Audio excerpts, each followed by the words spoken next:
Hey guys, and welcome back to my YouTube channel.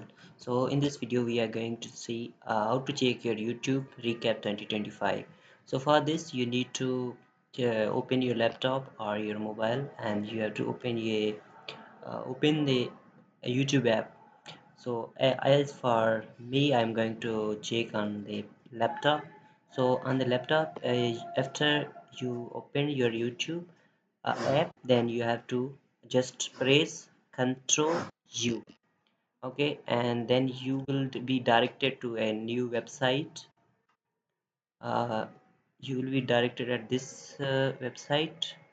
Okay, but you will be directed like this website. Okay, not this. Let me try once again. You right click here and just you right click here and just go and the inspect, and in the inspect you will find this page. Okay, you have to just make sure you have clicked the mobile here, right? So you can toggle between mobile and laptop, and then you have to come at this button.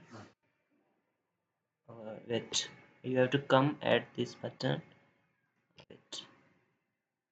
Okay, and then you have to click on this button U. So after this you will find here the your 2020 recap is here. So you will find here, uh, this is my recap. I can't share, so you just click here and you'll find your 2025 recap. I hope that you like this video.